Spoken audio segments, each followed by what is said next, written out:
आकाशवाणी समाचार जयपुर की ओर से प्रस्तुत है समाचार तरंग।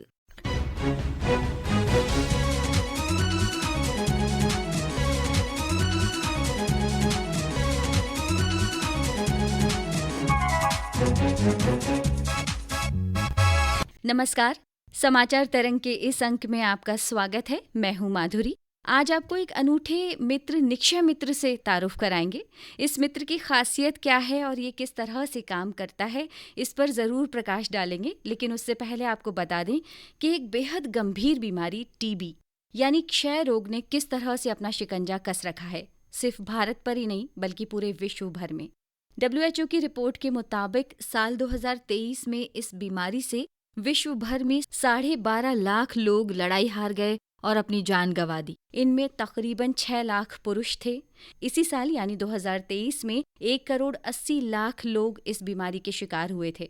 आपको जानकर हैरत होगी कि दुनिया के आधे टीबी मरीज महज 8 देशों में मिलते हैं। इन 8 देशों में भारत भी शामिल है।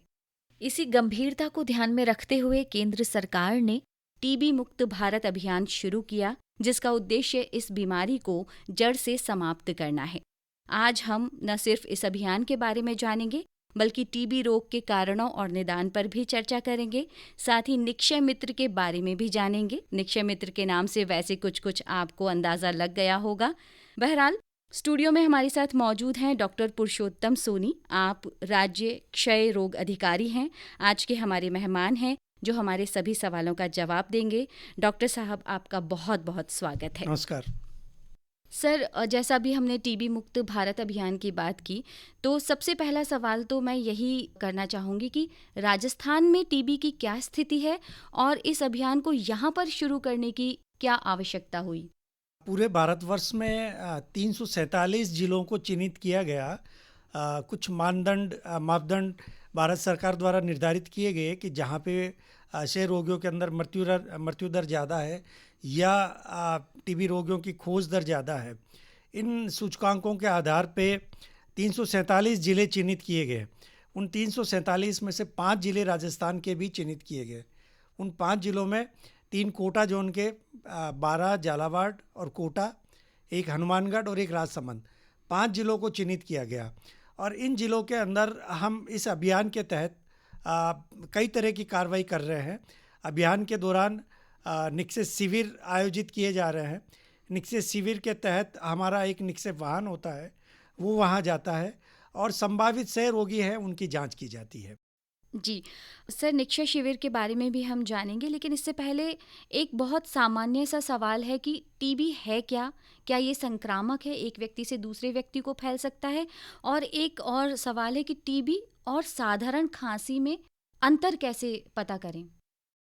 टीबी एक संक्रामक रोग है। ये कीटाणुजनित रोग है जो खांसने या छींकने से फैलता है। जब भी कोई संक्रमित मरीज खांसता या छींकता है तो उसके श्वास के साथ कीटाणु दूसरे मरीज के अंदर जाने की संभावना रहती है। मुख्यतः लक्षण इसके लंबी अवधि की खांसी होना या बलगम आना, बलगम में खून आना, भूख कम लगना, शाम के समय बुखार आना, वजन कम होना, ये सामान्य लक्षण है। खांसी के साथ साथ अगर उसके दूसरे लक्षण भी साथ में हो तो दूसरी साधारण खांसी से इसको हम अलग से पहचान कर सकते हैं। जी, तो निक्षय शिविर की जैसा हम बात कर रहे थे, इनमें क्या क्या सुविधाएं हैं? किस तरह से जांच की जाती है मरीजों की? जो हम लोगों ने हर ज़िले के अंदर हमारे कुछ एक वल्नरेबल पॉपुलेशन हम कहते हैं कि जो संभावित जिनमें क्षय रोग की संभावना ज़्यादा रहती है, उन मरीजों का चिन्हीकरण हमने किया हुआ है। उन मरीजों की चिन्हित लिस्ट वहाँ पे सभी जिलों के अंदर उपलब्ध है। और जो निक्षय शिविर लगाए जाते हैं, उन लोगों को, जो चिन्हित लोग हमारे हैं, उनको वहाँ बुलाया जाता है, उनकी जांच की जाती है। आवश्यकता अनुसार उनकी बलगम की जांच या एक्सरे की जांच की जाती है और जांच के अंदर क्षय रोग का पता चलने पे उनका अति शीघ्र इलाज शुरू किया जाता है। एक नई जांच की पद्धति हमारी नाट फैसिलिटी हम बोलते हैं, जिसके अंदर शीघ्र पता चलता है कि मरीज़ क्षय रोग से ग्रसित है या नहीं है, और अगर क्षय रोग से ग्रसित है तो कोई गंभीर क्षय रोग से तो ग्रसित नहीं है।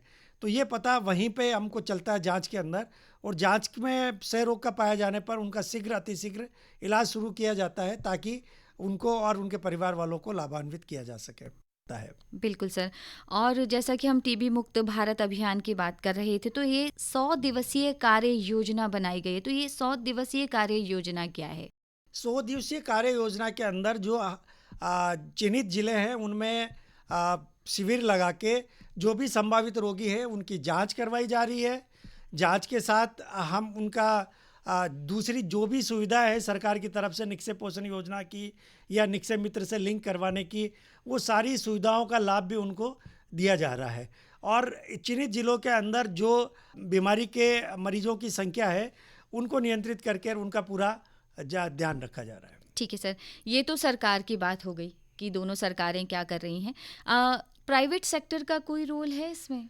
राजस्थान या पूरे भारतवर्ष के अंदर भी सरकार की तरफ से टीबी एक नोटिफाइबल डिजीज है, जिसके तहत जो भी मरीज कहीं से भी इलाज लेता है या जांच के अंदर सहरोगी पाया जाता है, पब्लिक सेक्टर या प्राइवेट सेक्टर किसी भी संस्था में, तो उस मरीज का चिन्हीकरण किया जाता है, नोटिफाई किया जाता है। नोटिफाई करने के बाद में जो प्राइवेट में इलाज लेता है उन मरीजों को भी सरकार के सारे फायदे मिलते हैं। निक्षय पोषण योजना की आर्थिक सहायता भी मिलती है और भी जितने भी सरकार की तरफ से निक्षय मित्र वाले फायदे या जो भी लाभ है वो सारे मिलते हैं। ठीक है सर, अब जिसके बारे में हम इतनी देर से बात कर रहे थे, निक्षय मित्र क्या है और ये होते क्या हैं और कौन बन सकता है और इनका काम क्या होता है? जो हमारे क्षय रोग के मरीज जिनका इलाज चलता है, भारत सरकार ने अपने प्रधानमंत्री टीबी मुक्त भारत अभियान के तहत एक निक्षय मित्र बनाओ योजना चालू की है। इस योजना के तहत कोई भी समाज के अंदर जो समाज सेवी या सामाजिक कार्यकर्ता या सरकारी नौकरी के कोई भी आदमी, कोई भी सामाजिक उपलब्ध लोग हैं, उनमें से कोई भी निक्षय मित्र बन सकता है। निक्षय मित्र बन के वो जो उसके एरिया के क्षय रोगी है उनको गोद लेके एक निश्चित अवधि, जो इलाज की उसकी अवधि है, प्रतिमाह उनको पोषण किट उपलब्ध कराएगा और उनके जो भी सामाजिक सरोकार है उनके अंदर आगे बढ़ने के अंदर उनका सहयोग करेगा। जी बिल्कुल, यानी कोई भी निक्षय मित्र बन सकता है जो टीबी रोग के बारे में लोगों को जानकारी देना चाहता है, इसकी रोकथाम के कार्य करना चाहता है। एक सर, ये निक्षय पोषण योजना क्या है? निक्षय पोषण योजना जो क्षय रोगी इलाज लेते हैं उनको आर्थिक सहायता देने के लिए 2018 से ये योजना चल रही है, जिसमें मरीज के इलाज अवधि के दौरान सीधे खाते में सरकार की तरफ से पूर्व में 500 रुपये प्रतिमाह दिए जाते थे, जो अब 1 नवंबर 2024 से बढ़ाकर 1000 रुपये प्रतिमाह कर दिए गए हैं। निक्षय पोषण योजना में किसी तरह का कोई आहार भी दिया जाता है? निक्षय पोषण योजना के तहत आर्थिक लाभ तो सरकार की तरफ से दिया जाता है, वो आर्थिक लाभ पौष्टिक आहार लेने के लिए ही दिया जाता है और सभी मरीजों को ये सलाह दी जाती है कि जो आर्थिक सहायता सरकार की तरफ से दी जा रही है उससे वो पौष्टिक आहार ग्रहण करे ताकि बीमारी से जल्दी निजात पाई जा सके। क्या पौष्टिक आहार हो सकता है? पौष्टिक आहार के अंदर प्रोटीन डाइट ले सकते हैं, जो शाकाहारी लोग हैं वो चना या दलिया वगैरह वो ले सकते हैं, मूंगफली की चीज़ भी ले सकते हैं, जो नॉनवेज लेने वाले हैं वो अंडा ले सकते हैं, मांसाहार भी ले सकते हैं। तो प्रोटीन युक्त पदार्थ ज़्यादा खाने के लिए सलाह दी जाती है। सर एक चीज़ और, ये टीबी मुक्त शपथ दिलाई जाती है कहीं भी हम देखते हैं, तो इसका क्या उद्देश्य है और क्या ये कारगर है? ये जन भागीदारी और जन जागरूकता के लिए एक प्रयास है हमारा। इसके तहत जो भी लोग किसी सभा में या कहीं भी एकत्रित होते हैं तो हम उनको संकल्पित करवाते हैं कि वो समाज के अंदर कोई भी इस तरह का रोगी मिलेगा उसकी हम जांच कराएंगे, किसी भी तरह का सामाजिक छुआछूत नहीं करेंगे, इलाज पूर्ण अवधि तक लेने के लिए उसको सलाह देंगे। इस तरह की सामाजिक जागृति की तरफ ये एक पहल है। अच्छा, और सर सोशल मीडिया का आजकल बड़ा रोल है हर चीज़ में, तो टीबी की रोकथाम के लिए क्या सोशल मीडिया का भी इस्तेमाल किया जा रहा है किसी तरह से? बिल्कुल, हम लोग जन जागरूकता के लिए हर तरह से सोशल मीडिया के हैंडल जितने भी है, फेसबुक है, एक्स है, इन सब पे या टीवी पे है, दूरदर्शन, आकाशवाणी के तहत है, सारे मीडिया से हम लोग इस बीमारी के बारे में प्रचार प्रसार इसकी जागरूकता के लिए करते हैं। अच्छा सर, एक सवाल और है कि आयुष्मान आरोग्य शिविरों में भी क्या लोग जाकर टीबी की भी जांच करा सकते हैं? राजस्थान सरकार द्वारा 15 दिसंबर से पूरे राजस्थान में अलग अलग गांवों और केंद्रों पर आयुष्मान आरोग्य शिविर आयोजित किए जा रहे हैं। इन शिविरों में भी हम जो संभावित रोगी हैं उनकी जांच करवाते हैं, और जांच में पता चलने पे उनका शीघ्र अतिशीघ्र इलाज शुरू किया जाता है। निक्षय पोषण योजना के तहत अगर कोई उस एरिया का सहर रोगी लाभ लेने से वंचित रह गया हो तो उनको ही प्रोत्साहित करते हुए भी आप अपना बैंक अकाउंट डिटेल सरकार में जमा कराएं ताकि आपको निक्षय पोषण योजना का लाभ दिया जा सके। और सर, जैसा कि हमने शिविरों की बात कर ली कि आयुष्मान आरोग्य शिविर में जा सकते हैं, निक्षय शिविर में जा सकते हैं, लेकिन अगर शिविर के अलावा कहीं जाकर वो अपनी जांच कराना चाहते हैं तो कहाँ जाएं और कैसे इस प्रोसेस को शुरू करें? राजस्थान के सरकारी जितने भी स्वास्थ्य केंद्र है सभी पर क्षय रोग की निःशुल्क जांच सुविधा उपलब्ध है। जांच हमारी 3 तरह की होती है। मरीज़ के बलगम की कीटाणु की जांच होती है स्लाइड बना के, उसकी एक्सरे के द्वारा भी जांच की जा सकती है। एक हमारी नाट फैसिलिटी होती है, उसके द्वारा भी जांच की जा सकती है। तो किसी भी जो भी जांच सुविधा स्वास्थ्य केंद्रों पर उपलब्ध है उसमें जांच करवा के अगर क्षय रोग का पता चले तो मरीज़ का शीघ्र अतिशीघ्र उसके नज़दीकी स्वास्थ्य केंद्र पर निःशुल्क इलाज शुरू किया जा सकता है। मरीज़ का इलाज हम स्वास्थ्यकर्मी की देखरेख में चालू करते हैं। किसी भी तरह के इलाज के दौरान अगर कोई उसको साइड इफ़ेक्ट होते हैं तो उसका भी इलाज नियमित रूप से किया जाता है। ठीक है, इलाज के दौरान मरीज़ को क्या क्या सावधानियां रखनी चाहिए? मरीज को निश्चित अवधि तक इलाज लेना चाहिए। अगर किसी भी तरह के साइड इफ़ेक्ट जैसे उल्टी आना, जी मचलाना, पेट में दर्द होना, इस तरह का अगर कोई भी सामान्य लक्षण हो तो तुरंत स्वास्थ्यकर्मी को जाके दिखाना चाहिए और उसका इलाज करवाना चाहिए। इलाज की अवधि पूरी लेनी चाहिए। ये एक बहुत बड़ी बात है जो हर मरीज़ को ध्यान रखनी चाहिए कि क्षय रोग का इलाज पूर्ण अवधि तक लेने से ही उससे पूर्णतः छुटकारा पाया जा सकता। सर, एक सवाल और जो शायद आम लोगों को बड़ा जानना चाहते हैं लोग कि इस रोग से बचाव के लिए क्या क्या उपाय कर सकते हैं लोग? जो क्षय रोगी आपके परिवार में या समाज में है उनको खुले में नहीं थूके, अपने मुंह पे कपड़ा लगा के रखे इलाज अवधि के दौरान, और जो छोटे बच्चे या घर में गर्भवती महिलाएं वगैरह है उनसे नज़दीकी संपर्क में नहीं आए। दूसरा, जो घर के अंदर उसके संपर्क में आने वाले लोग हैं वो भी अपनी जांच जरूर करवाएं और अगर जांच में लक्षण पाए जाते हैं तो इलाज लेवें। लक्षण अगर उनको नहीं होते हैं तो जांच के दौरान टीबी प्रिवेंटिव ट्रीटमेंट, टीबी के बचाव के लिए जो इलाज राज्य सरकार द्वारा या भारत सरकार द्वारा चिन्हित इलाज है वो दिया जाता है, उसको निश्चित अवधि तक वो जरूर लें। जी बिल्कुल।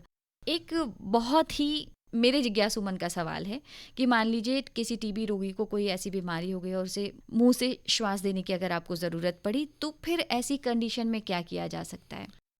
नहीं, चूंकि ये श्वास जनित रोग है, मरीज के श्वास के साथ इसके कीटाणु आते हैं, तो सामान्यतः हम यही सलाह देते हैं कि मुंह से श्वास के साथ इसका संपर्क नहीं करना चाहिए। जी, और सर एक आखिरी सवाल, केंद्र और राज्य सरकार तो प्रयास कर ही रही है, लेकिन एक आम आदमी अपनी ओर से क्या योगदान दे सकता है इस अभियान में? पूरे जनमानस से मेरी यही अपील रहेगी कि जो भी संभावित क्षय रोगी है जिनको खांसी आना, बलगम में खून आना, बलगम आना या वजन कम होना, भूख कम लगना, इस तरह के कोई भी लक्षण आपको आपके किसी परिचित में समाज में दिखे तो उनको शीघ्र अतिशीघ्र नज़दीकी स्वास्थ्य केंद्र पर भिजवाकर या ले जाकर उनकी जांच करवाएं और जांच में अगर क्षय रोग का पता चले तो उसका निश्चित अवधि तक पूर्ण इलाज लेके इलाज पूर्ण करवाएं ताकि 100% बीमारी से पूर्णतः छुटकारा पाया जा सके। डॉक्टर पुरुषोत्तम सोनी जी, आपका बहुत बहुत धन्यवाद। आज आप आकाशवाणी के स्टूडियो आए और इतनी महत्वपूर्ण जानकारियां आपने दी। चलते चलते अपने श्रोताओं को हम यही कहेंगे कि टीबी जैसी गंभीर बीमारी से लड़ने में सभी के सहयोग की ज़रूरत है। सबके साथ मिलकर ही टीबी मुक्त भारत बनाया जा सकता है। आज के इस कार्यक्रम में बस इतना ही। समाचार तरंग के अगले अंक में फिर मुलाकात होगी। नमस्कार। नमस्कार। आज के इस अंक में कार्यक्रम प्रबंधन डॉक्टर जितेंद्र द्विवेदी का रहा। रिकॉर्डिंग में सहयोग दिया सुदर्शन नाहर ने और प्रस्तुतकर्ता थे रामनाथ मीणा।